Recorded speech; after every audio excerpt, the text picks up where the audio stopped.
I'm going to be specifically talking about contouring. So the title of this video is Contour Trends versus Principle, and that's what I want to talk about today. Because as we know, just like in all things, the beauty industry has trends as well. And so while those are fun to try out and follow, it's also very important to know the principle behind things and know that you can always be grounded in that foundation. So that's what I'm going to talk to you about today, specifically for contouring. Okay, so when we think about the latest trend that I'm talking about with contouring has been kind of putting our contour a lot higher on our cheekbone for this like lifted effect. And while I think that I have done that and I liked it for a while, tried it, but what I found is that I really wasn't able to leave much room for my brightening highlight, which really adds that lifted effect right there.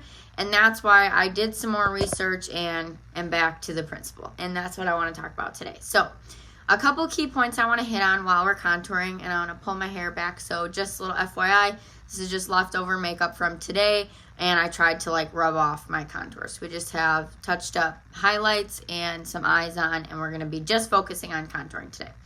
So the first thing that I want you to think of is we're going to start off with our contour on the forehead. So I'm using my Saint 3D foundation, and I'm using the shade Astoria for my contour. Now, when we are going in, first of all, what does contour do for us? It enhances the shadows in our face, and like colors, darkness absorbs light, and light colors, all of that, reflect the light. So when we think about the light, we want that around our face, at the center of our face. We want to bring out our eyes and the things that we put all of our brightening shades on, okay?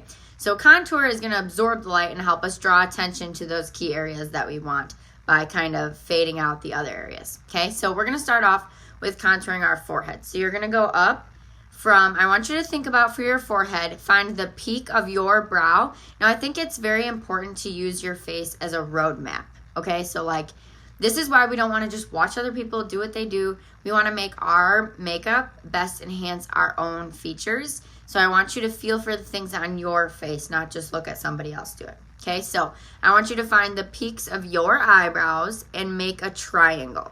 Okay, so if we do that, everything inside the triangle you're going to leave alone, and everything outside of the triangle you're going to contour. Okay, so we go up with our contour. So just imagine that triangle there, and that's where we're going to stick to.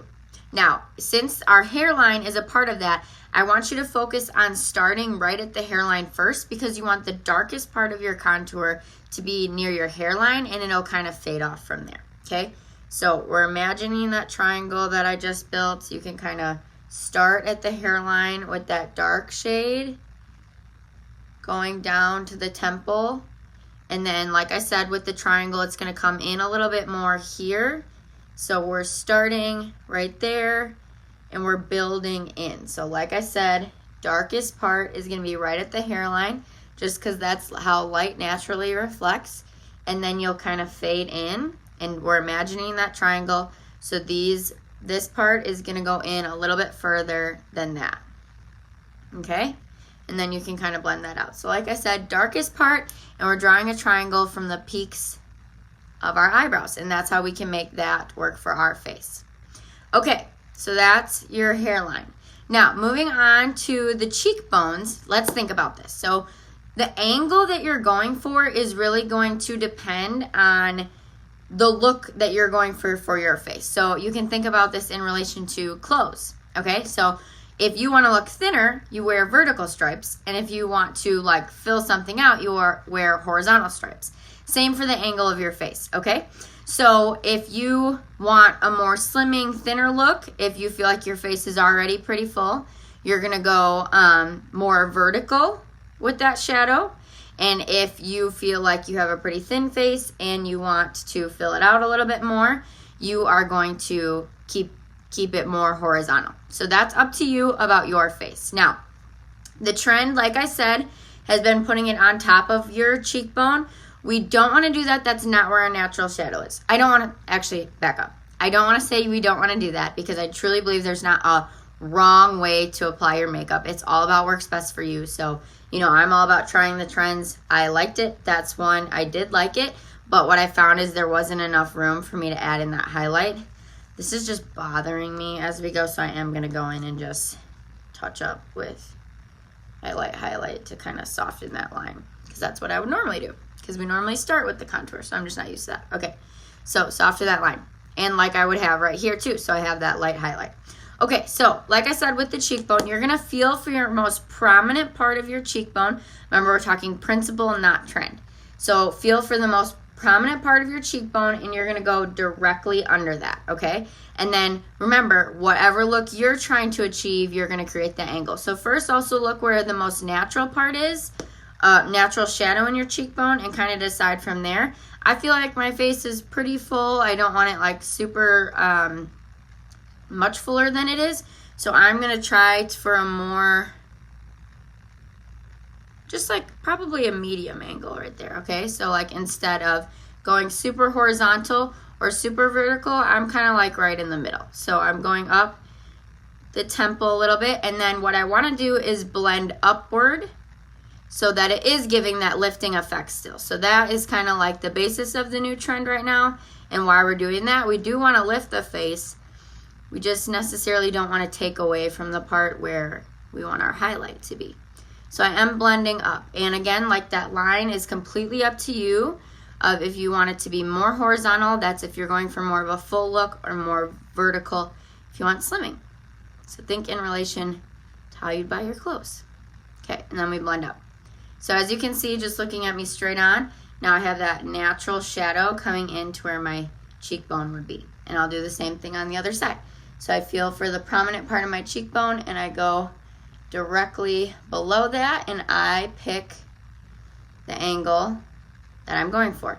We also don't want to go too far in, because once we get into like the apple of that cheek, that's where we really want that triangle of light to be.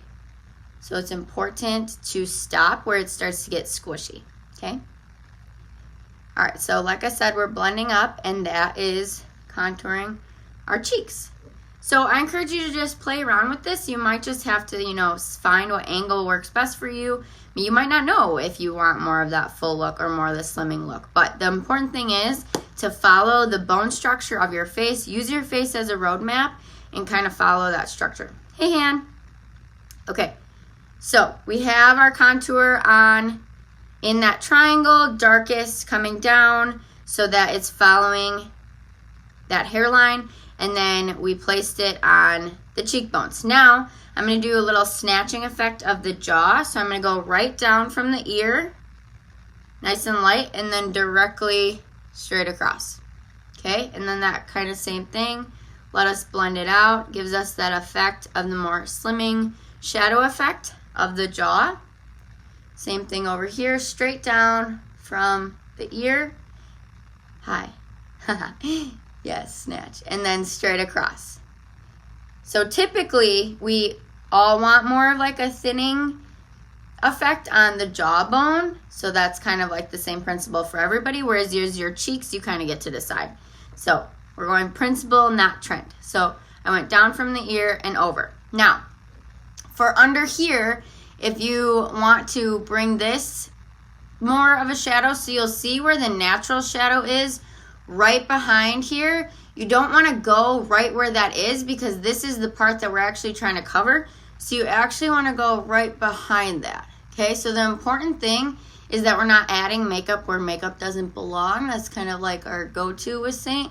Why we pride this makeup one layer. It's just about placement. So you're going to go right behind that. Okay, and see how that kind of, you can see the more enhanced shadow that I created. And then if you'd like, you can also emphasize the shadow down the neck. Same kind of thing. Make sure you blend that well, because we don't want, oops, see, like, well, this is the beauty of cream makeup. You can always fix your mess up. But you want to blend that down and just blend it out really well. I like to add bronzer down there too, so that will help. So right behind that shadow, snatch the jaw, and we worked on the cheekbones, okay? So just to recap, principle versus trend, we are following the light structure. So dark is going to absorb the light, so that's why we're starting darkest here, going down, creating your own dimensions, using your face as a roadmap, so creating that triangle from your eyebrows and keeping the contour outside of that. And then if you're going for more of a slimming effect, you want to keep this more of a vertical line. If you want more full, more of a horizontal line, I'm somewhere in between and I'm happy with that. And you're going right below the prominent part of your cheekbone. And then I just went over this. So that is contour. And then lastly, I do like to contour my nose. So I like this part of my nose, and then I feel like it gets really full right here. So I want to keep that really thin and kind of follow the structure that I want. Nice and light. We don't want anything too crazy. And then I'll kind of bring it up to just blend it out. But again, we want to focus on absorbing the light so that when I come in with this nice pretty brightening highlight in the middle, that's what your eye will catch, because I absorbed the outsides. Okay, so that's really what contour is here to do. I just wanted to bring us back to some of the basics that can guide us whenever you start to feel lost on different trends going on. And again, I want to reiterate that, there's not a right or wrong way to do your makeup, but if you do feel lost by the trends going on, just go back to the principles. We're absorbing light, and you can use your face as a roadmap. Okay? So I hope this was helpful for y'all. I just wanted to focus on one thing today. Keep it nice and short. So remember the roadmap of your own face, where to apply your contour, and just play around with it of the different angles of what you would like. Maybe you want more of a full look and go horizontal. Maybe if you want more vertical, you kind of just have to play around with it. And if you want help, of course, that's what I'm always here to do. If you're not currently a customer of mine, but you'd like to be color matched with Saint's 3D foundation system, remember it is cream based, and each palette is customizable to you. And if you're interested, I can get you color matched for all the shades that are perfect for your skin tones. Thanks for watching, y'all. I always appreciate your support here, and I hope that you learn something from time to time. And I will see you next time. If you have any requests for things that you want to see, topics you want to cover, I will do my best. Just let me know. Okay, have a great night.